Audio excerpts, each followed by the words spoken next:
Halo, namaste, salam kedamaian. Ketemu lagi di channel Haikal Pratama.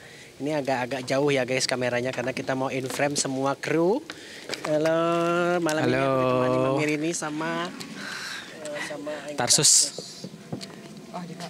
Kita lagi di Kintamani. Kita lagi di Kintamani, kita lagi staycation glamping ala-ala dengan cara-cara cara-cara healing. So, tema malam ini kita bakal ngomongin tentang pesugihan. Ini sebenarnya nggak terlalu membahas dalam, cuma kita kayak cerita-cerita aja pengalaman-pengalaman apa yang kita ketahui tentang pesugihan itu dan apa sebenarnya budaya-budaya Indonesia ini gimana dengan pesugihan gitu ya. Nah sekarang kita punya narasumber biasa, ada kru, salah satu kru dan satunya Mamirini. Hai. Hai. Nah sekarang kita mau ngebahas tentang pesugihan. Nah kalau dari versi Mamirini, pernah nggak sih bersinggungan dengan pesugihan atau dengan hal-hal semacam itu? Kalau aku sendiri sih, Dekatin kamera. Ya. Kalau aku sendiri sih secara pribadi nggak ada kaitannya, belum pernah berkaitan dengan hal itu. Tapi kalau ada beberapa orang yang pernah aku lihat seperti itu ada, bahkan ada tetanggaku juga tuh yang ikut persugihan. Pesugihan apa tuh? Aku nggak tahu persugihan apa yang dia ikutin, tapi efeknya mengerikan sekali. Jadi sebenarnya menurut aku persugihan tuh orang-orang yang sedikit konyol, hopeless, kepengennya instan. Nah, Tanpa berpikir panjang tentang anak keturunan. betul. Selalu ada sebab dan akibat kalau Iya. Cuma sebenarnya kalau Kakak Tarsus gimana? Ada pernah bersinggungan dengan narkoba sampai? Jangan dong, amit-amit dong, jangan sampai dong. Bersinggungan dengan Pesugihan. Pesugihan, kenapa dari pesugihan ke narkoba ya? Kalau pesugihan kayaknya untuk kalau kita secara umum di masyarakat pasti sering dengar ya, apa namanya, sering seliweran lah, yang si ini tiba-tiba kayak pesugihan, mau itu celutukan, mau itu beneran, gosipnya, nyarisnya nggak asing banget sih kayaknya. Nggak asing kayaknya, pasti dari kecil juga sering mendengar seperti itu. Karena aku asalnya dari Kalimantan, sebenarnya di Kalimantan itu kita nggak terlalu banyak mengenal pesugihan di Kalimantan itu. Tapi dulu aku pernah melakukan, tapi aku jualan sate gagak di hutan. Nah itu salah satu jenis pesugihan. Dan itu aku pernah lakukan pada saat aku masih SMP, Mi. Aku udah melakukan itu. Wow. Jadi aku jualan daging gagak itu, siang ku bersihin, malamnya aku jualan sate itu, aku ngipasin sate gagak itu, aku bakar, terus aku bilang sate. Nanti yang datang memang ada makhluk astral, dia membeli dengan daun. Nah, Daun itu? Iya, para yang ngajakin dulu bilang kalau kita bawa daun itu ke rumah nanti jadi uang. Padahal sudah sampai di rumah tetap aja dia jadi daun. Jadi sebenarnya pesugihan yang kulakukan itu hanyalah pesugihan konyol. Kayak nggak dapat apa-apa tapi dapat capek. Nah, aku punya pengalaman yang aku lihat sendiri dengan mata kepala. Yang aku bilang tetangga aku tadi. Aku nggak tahu dia itu Jenisnya persugihannya apa, tapi memang usahanya jualannya itu perabotan-perabotan yang antik, barang-barang antik, ukiran-ukiran Jawa. Lumayan, itu orang rumahnya gede, tapi satu hal yang mengerikan itu, bukan satu hal, banyak hal. Semua anaknya itu istrinya ketika melahirkan, anaknya selalu meninggal. Meninggal, ada yang baru 2 bulan meninggal, ada yang sempat 1 tahun meninggal. Nah, ada yang hidup sempat sekitar 3 orang anaknya. Ada salah satunya teman sekelas aku, tapi mereka nggak ada yang normal. Ada yang juling tapi agak-agak maaf kata agak on gitu ya. Terus ada yang pincang tapi juga, tapi semua rata-rata larinya ke IQ-nya nggak ada yang ini. Bisa dikatakan minus dan jongkok gitulah. Sebenarnya esensi dari pesugihan ini apa sih yang mereka cari? Kekayaan. Selain kekayaan. Power ya, atau Mungkin, kebanggaan, pride. Wibawa. Orang melihat, wah kaya, punya ini, punya itu, dihargai, disanjung, dipuja-puja. Ya, Seperti itu. Istilahnya money is power juga sih. Iya. Nah, ini kembali ya tadi yang parahnya itu ketika istrinya tadi sudah tidak bisa melahirkan lagi, tidak bisa memberikan anak atau mungkin tumbal, akhirnya si istri meninggal. di usia yang bisa dikatakan mungkin waktu itu 40 tahun lebih. Dan belum Berarti sampai Mamir ini masih sekolah. masih. Oh. Dan belum sampai 40 hari si istri meninggal, si bapak itu sudah menikah lagi. Bagaimana masyarakat tahu bahwa dia melakukan persugihan Banyak yang melihat, dengan terang-terangan? terang-terangan banyak Bagaimana yang melihat cara di depan lakunya? rumahnya. Karena di depan rumahnya kan zaman dulu tuh kalau aku Saji. tinggal di rumah nenek uyutku di Tanjung Pinang itu kan rumah gede-gede ya, tuh halaman itu besar. Jadi kita kalau lewat depan rumah dia tuh pasti semuanya takut. Kadang-kadang ada yang Kayak nunggu ada di yang pohon kecil mangganya, ya. kayak ada yang gede, terus kayak ada anak kecil lari-lari. Jadi jenisnya tuh bisa beda-beda. Aku sendiri sih sebenarnya nggak pernah lihat, cuman dengar isu.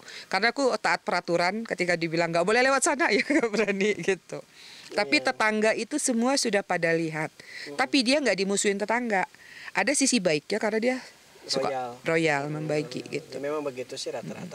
Coba kalau kakak Enggit di kebudayaan Banten gitu, kakak pernah bersinggungan dengan gitu-gitu nggak sih? Iya sih, kalau pastilah, pasti Pastilah bersinggungan ya, pasti. Ada babi ngepet nggak sih di tempat Babi lu? ngepet pasti. Itu kayaknya dari zaman gua orok, kayaknya dari zaman gua kecil kita udah selalu ada ini. Apa pesugihan yang paling mencolok di sana? Pesugihan mencolok itu pesugihan pocong. Astaga, itu gimana ceritanya? Iya, jadi kayak Tujuannya apa? jadi dia tuh kayak gua nggak tahu ya. Jadi kayak dia tuh banyak orang yang kayak kayak ngambil tali pocong. Oh, Iya, itu betul. biasanya dipakai untuk pencuri supaya lolos dari pencurian. Iya, tapi kan zaman dulu kita belum rasional kan. Maksudnya kita kalau yang sekarang emang motifnya adalah dipakai untuk Mencuri. kan itu. Kalau dulu ya emang itu banyak yang terjadi. Ih, merinding gue.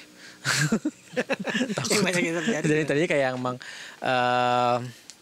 tali-tali itu hilang gitu Terus? loh. Ya intinya adalah kita nggak pernah tahu siapa, tapi emang ada masanya itu tuh geger gitu. Jadi bukan satu kampung dong jadi banyak banget gitu. Jadi biasanya mereka tuh kayak nggak tahu keliling ke semua kampung gitu ya. Dan itu kayak nanti Kehilangan tiba-tiba ada yang kayak mendadak gitu. Atau ngerasa kuburannya dan kebongkar. Iya, emang kuburan itu kebongkar pasti karena emang si tali pocongnya itu yang diambil.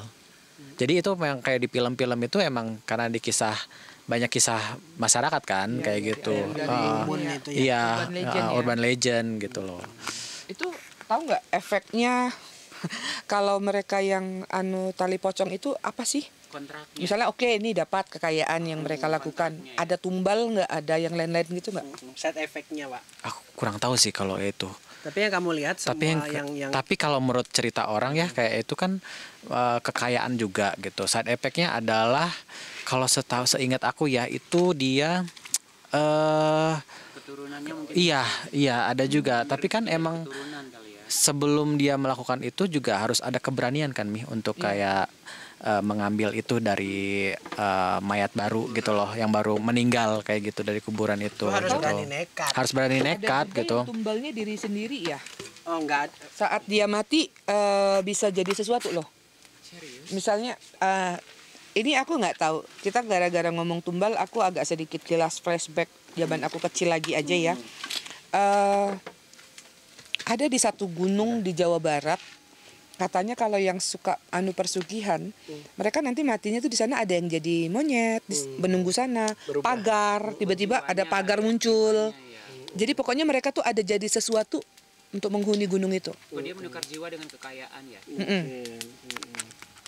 Ya sih, masuk akal. Karena memang untuk menjadi kaya raya harus dengan effort. Which is zaman dulu orang kental dengan pesugihan itu karena memang ada yang menjurui. Iya, Kalau nggak ada yang betul. menjurui, orang nggak akan yang mau. Kayak notabene kayak misalnya ke Jawa yang arah-arah ke mana itu?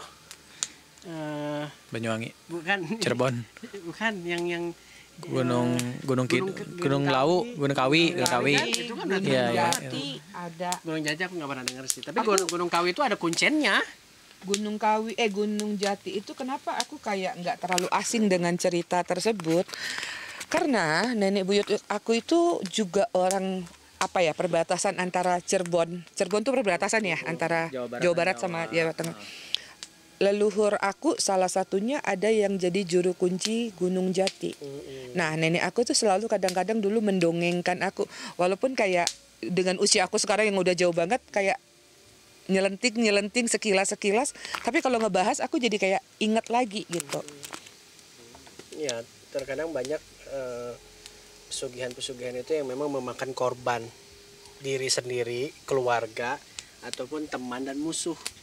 Kan Kalau ada. diri sendiri masih bertanggung jawab ya menurut aku ya. Tapi buat apa? Tapi sudah, kalau sudah pesugihan tapi Ya Iya. itu adalah pertanyaan. iya buat apa? For what? Oh, for what? Ya itu tadi, cari kerja susah, skill nggak ada, apalagi Atau mungkin mereka cuma ingin instan, menikmati hidup atau mereka sesaat. pernah terhina, Mungkin kadang-kadang kali ya. termotivasi dengan dorongan pernah dihina, pernah dicaci maki, kamu nggak punya ini, akhirnya dari rasa hopeless tadi membuat dia pendek akal. Betul. Iya. Apalagi kalau benar-benar persugihan itu real gitu ya. Abis malam ini melakukan sesuatu ritual ngapain misalnya, besok tuh benar-benar duitnya banyak. Siapa sih nggak silau hal Ya, seperti itu? betul. Zaman dulu kan apalagi orang-orang gampang banget ke propaganda gitu. Iya. Di sini ada yang bisa nih ngadain duit, datang berbondong-bondong ke situ. Betul. Iya kan? Itu ada Akhirnya ditipu. ada di kampung gua ada. Gimana itu? Iya kayak penggandaan uang gitu, kayak gitu. Jadi kayak ternyata ya uang palsu yang dibikin. Kalau bukan uang palsu dia membuat satu sistem seperti MLM. MLM Iya. ya.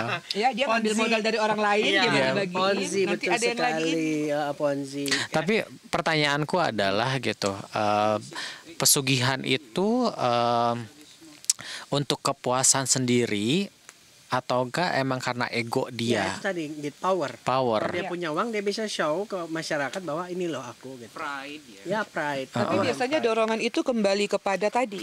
Biasanya kalau dia mungkin walaupun dia susah, dia hidup pas-pasan, tapi tidak ada caci maki, cemooh yang tidak.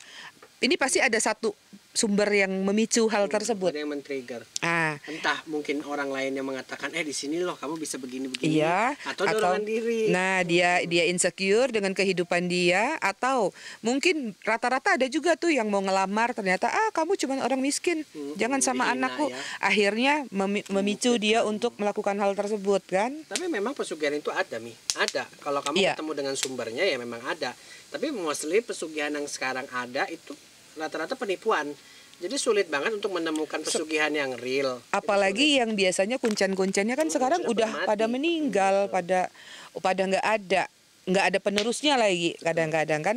Sementara kadang-kadang kuncen itu aja nggak punya keturunan kan Nggak biasanya. ada yang mau kan. Akhirnya sekarang udah mulai punah kan. Ilmu pesugihan itu salah satu warisan kebudayaan Indonesia. Yang Oh harus iya, dilestarikan. mumpung ngebahas tentang persugihan, aku juga pernah dengar menurut Mbak Haikal gimana nih tentang kandang gubrah.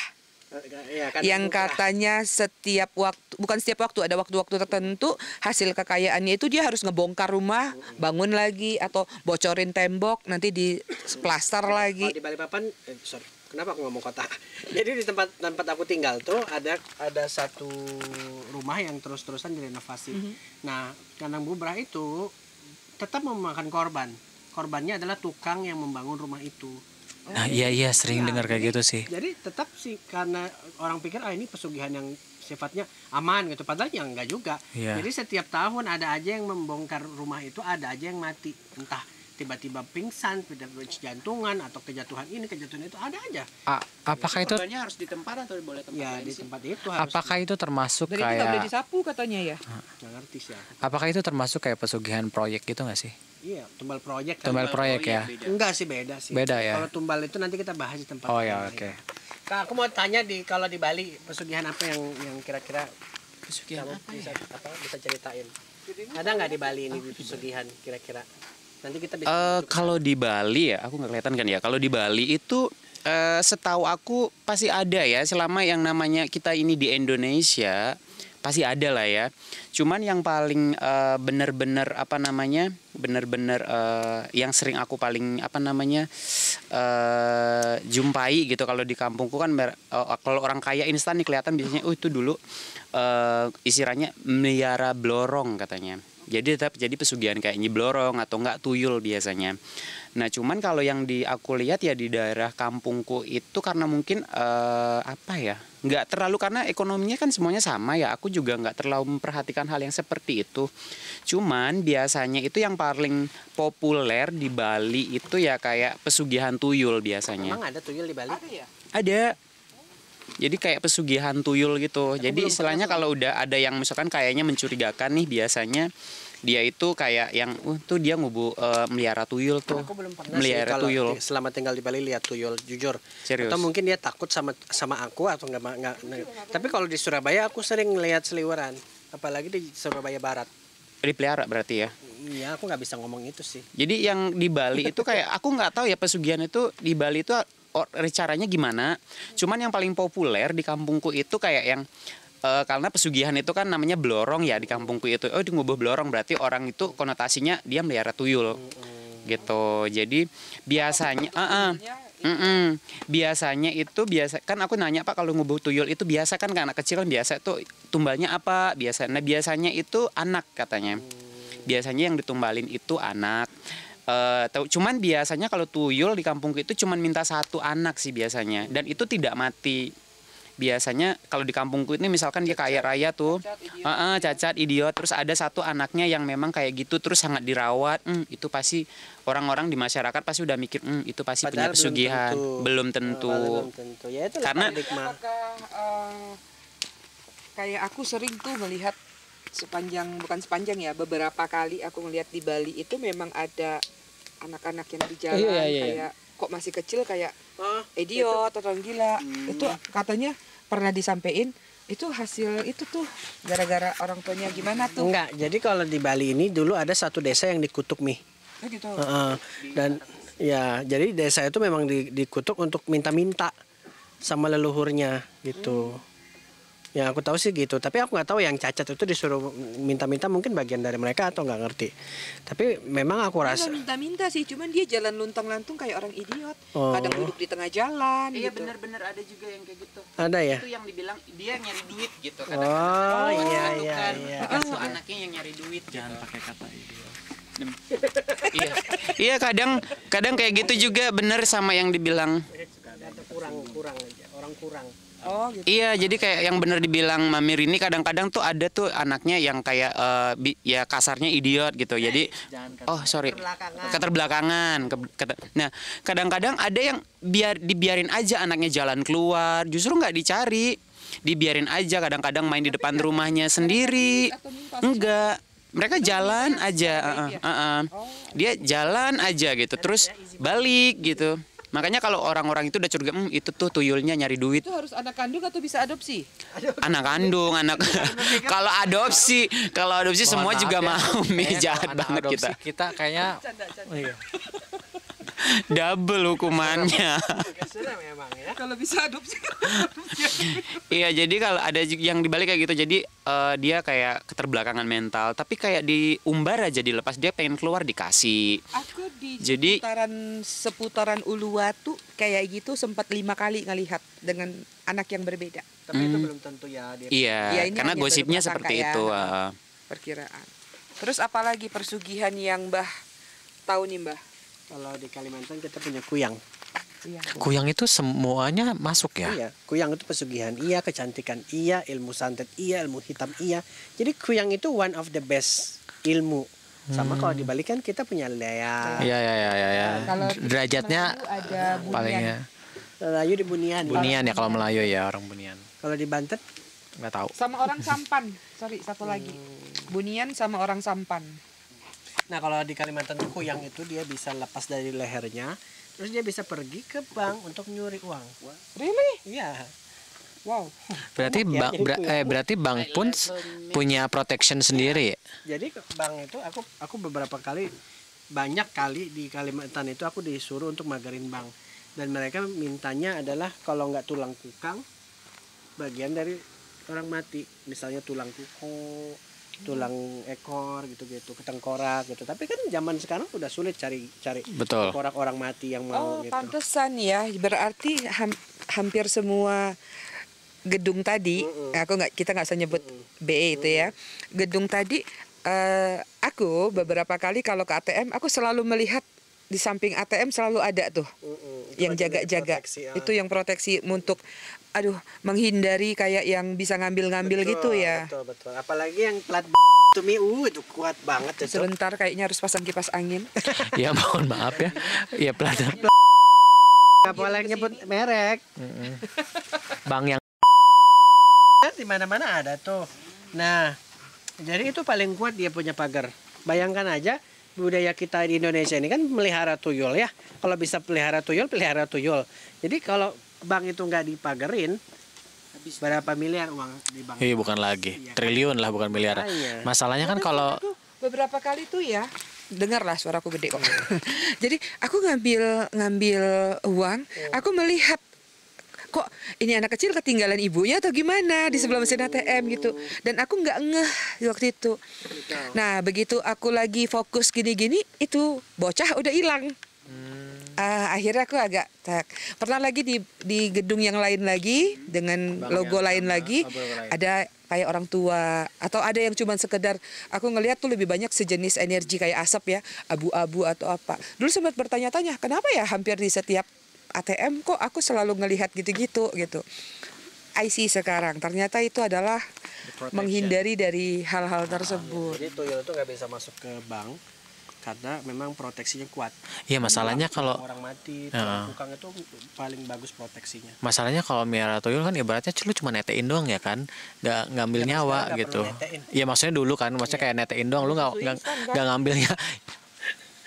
Iya juga sih, bisa pakai beras tajin ya. Jiwa kita yang disedot kan. Bilang aja kita miskin pakai beras tajin gitu. Air tajin. Mereka kasih duit kata tuyulnya gimana sih lu? Unik ya ternyata Indonesia dengan berbagai macam kebudayaannya ya. Iya. Kalau di Melayu ini pun aku cuma dengar ya tentang orang sampan. Yang paling kuat orang sampan. Orang sampan tuh benar-benar memang tinggalnya di atas laut. Di sampan kecil aja. Nah, itu juga hampir kayak yang Haikal bilang tadi, kayak kunyang. Jadi orang bisa pesugihan, bisa cantik dan lain-lain. Cuman aku nggak terlalu dengar tentang efeknya seperti apa, tapi memang itu banyak sih yang menggunakan. Kalau orang Bunian itu masih seliweran juga, ada yang kaya, cuman tumbalnya mereka harus nikah sama orang Bunian itu. Setahu aku orang Bunian itu orang makhluk astral tapi dia punya kampung sendiri. Iya. Ya kan? Dan akhirnya kalau si Bunian tadi menikah sama manusia, mereka nih bisa menghasilkan anak loh. Tapi anaknya nggak boleh napak bumi. Mereka tinggal di atas pohon, pakai tangga. Jadi ada yang ngantar makanan ibunya ke atas gitu. Ya. Nah, jadi kalau di daerah pedalaman Melayu mungkin beberapa orang bisa ngelihat kalau ada rumah di atas pohon. Nah itu deh, gitu mistisnya. Selama Tapi hidupnya nggak boleh nginjak. nggak boleh. Dan cuman anak Bunian itu yang bisa tembus ke dunianya Bunian dan ke dunianya manusia. Tapi kalau si ibunya atau siapa nih yang orang manusianya nggak bisa nembus tetap. Tapi dia punya kekayaan, hidupnya mewah, tapi dia anaknya ya itu tadi. Harus menghasilkan anak Berarti katanya. anak-anak itu nggak jalan di dunia kita, dia astral world. Iya, seperti itu. Dia Berarti jalan karena di dunia istilahnya kan astral. makhluk astral itu kenapa nggak bisa nyampak di dunia nyata karena emang nggak boleh ya, karena dia astral. Jadi anak itu statusnya astral, nggak boleh menginjak Sebenarnya dunia nyata ya. anak itu lahir zahir nyata, cuma memang dia nggak boleh injak bumi aja. Kalau injak bumi mungkin ada pantangan yang Mungkin, dilanggar gitu. Entah kekayaannya nanti gimana gitu. Bunian ya. Biasanya anak itu realize nggak sih kalau dia itu Mungkin lah pasti Kenapa? dia sadar lah di siapa dia. Pasti sadar lah. Diistimewakan kan soalnya tinggal di rumah pohon lempok. Soalnya kalau itu aku waktu kecil juga. Ini kayaknya banyak kenangan kecil aku ya. Aku ngelihat waktu jalan di satu tempat, aku bilang sama papa aku, itu kok enak banget, Bu, ada rumah pohon. Akhirnya papa aku bilang, "Shh, nanti kita cerita di rumah," katanya gitu. Nah akhirnya itu aku diceritain kayak gitu. Tapi di atas rumah pohon itu nggak jauh beberapa meter, pasti ada rumah yang gede. Ada rumah yang bagus gitu. Nah itu sepertinya. Nah isunya dulu juga bahwa ya itu tentang persugihan, tapi sama orang Bunian dia harus menikah sama orang Bunian, itu syaratnya.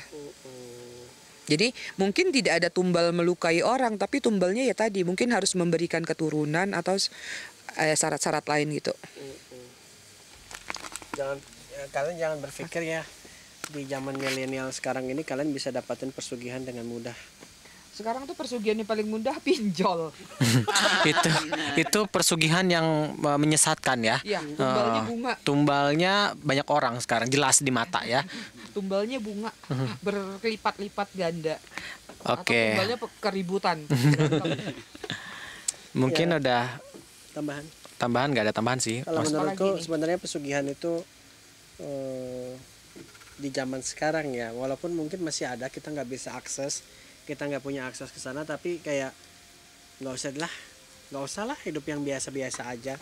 Kayak udah cukupin dirimu dengan apa yang kamu punya, udah bersyukur, hidup ini juga nikmat, nikmati aja. Ngapain harus bersekutu dengan tanda Ada kutip? persugihan yang gampang membuat kita kaya saat ini. Sugihlah dengan doa kepada semesta, sugih secara spiritual seperti kita, mungkin dengan elemen apa tadi, alat-alat tadi ya, atau apa sih, banyak meditasi atau apa, itu juga bisa membuat kita kaya ya kan? Ya kalau mau sugih itu ada pesugihan yang paling gampang, yaitu tadi sedekah. Itu pesugihan paling gampang tuh. Oh ya, nih sekalian masukan tentang sedekah. Coba lakukan sedekah 40 hari, tapi jangan putus. Nominalnya bebas, semampunya 2.000 perak juga boleh, 1.000 juga boleh. Tapi 40 hari jangan putus. Kalau putus kita zero lagi, ulang lagi, satu lagi. Nah itu biasanya akan cepat meningkatkan rezeki kita. Kemana sebetulnya? Ya? Mana aja. Di mana aja, bebas sama siapa aja. Sama siapa aja? Maksudnya Ya. kita ngasih teman gitu. Zaman sekarang Ke teman boleh, ke pengemis boleh, ke siapapun. Tapi harus 40 hari. Aku sudah ngalamin. Even waktu aku nggak bisa keluar, aku terpaksa, bukan terpaksa ya. Jadi ya udah hari itu nggak bisa keluar, udaranya juga nggak bagus. Aku lakukan itu dengan cara pesen di Gojek. Nanti aku kasih tip, kan sedekah juga tuh. Iya, yang penting 40 hari kita ngeluarin duit. Niatnya sedekah. Kan sekarang kan banyak Itu juga meningkatkan rezeki. Jadi jangan yang instan-instan. 40 hari juga kan upaya tuh.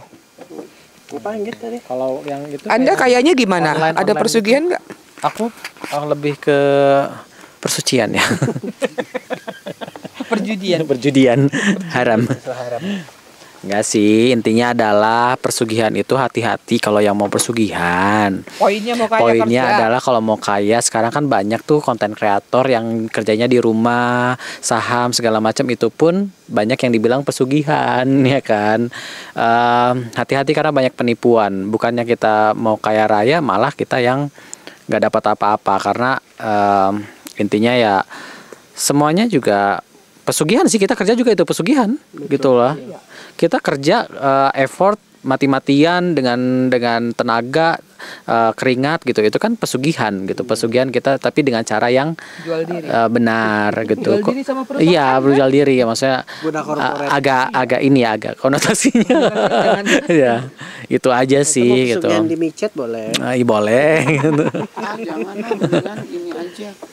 Aku persugihan juga dia ini sih nyembah kristal ya. Astaga. Enggak lah, canda maksudnya. Ya itulah magnetnya ke arah situ. Ya guys, menurutku kayak ya budaya kita ini unik dengan segala macam keunikannya ya, termasuk salah satunya pesugihan, which is sekarang nggak bisa diakses. Mungkin menurut aku sulit banget diakses. Mending kalau sekarang kalian berpikir untuk dapetin pesugihan, urungkan aja niatmu, karena nyawamu lebih berharga daripada nominal. Gitu ya. Banyak-banyakin bersyukur aja, karena keberlimpahan itu bukan ngomongin tentang angka tapi rasa. Itu ya teman-teman. Pesan moralnya apa nih, Mbak Haikal? Menurutku ya pesan moralnya, nyawamu itu lebih berharga Yes. daripada nominal. Daripada kekayaan sesaat yang hanya bertahan berapa tahun terus mati. Ibaratnya Atau logika sakit-sakitan. aja ya. Kayak maksudnya kalau lu ngapain kaya kalau lu nggak bisa nikmatin Iya, gitu loh. betul. Iya. Betul. Sebenarnya semesta atau Tuhan itu banyak kasih jalan untuk kaya loh. Kalau kita pintar menggalinya sendiri. Bikinlah pesugihan untuk diri sendiri. Itu paling enak. Caranya seperti apa? Ada nggak caranya? Ya caranya adalah dengan kerja keras, pakai kemampuan diri itu yang sendiri, realistis. realistis. Kalau Mbah, Ya kita bisa banyaknya sekarang the law of manifestation, the law of assumption, lalaku ritual ini mendekatkan diri dengan leluhur, gitu-gitu gampang lah. tapi ngerjain sendiri ya, Iya, tidak pakai ngerjain sendiri. orang Nggak usah, ketiga. Oke. Kita nggak usah bikin perjanjian dengan entitas, karena kita adalah yang paling powerful daripada si entitas, gitu sih. Yes, Teman-teman, ada yang mau betul. ditambahkan? tidak ada. Sepertinya Kayaknya Sudah. cukup deh bincang-bincang kismis kita hari ini. Ini tayangnya hari Kamis, jadi dia kismis. Oh, kisah Kamis. Hari Kamis. Oke, terima kasih Mami Rini untuk chit-chatnya. Sama-sama. Insight-nya tentang pesugihan. Terima kasih. Thank you Terus so much. nanti mungkin kalau kamu berminat pesugihan kandang bubrah, kita sudah punya. Kita sudah punya tumbal. Jangan dong. Jangan dong, aku takut. Terima kasih teman-teman. Kita ketemu lagi di next reading, di next bincang-bincang selanjutnya. Thank you, Mami. Bye. Bye bye semuanya. Kalau pesugihan numbalin koruptor gue mau. Anu jual musuh. Kalau persugihan bisa tumbalnya itu tuh yang di Jakarta itu. Tumbalin semua. Cut.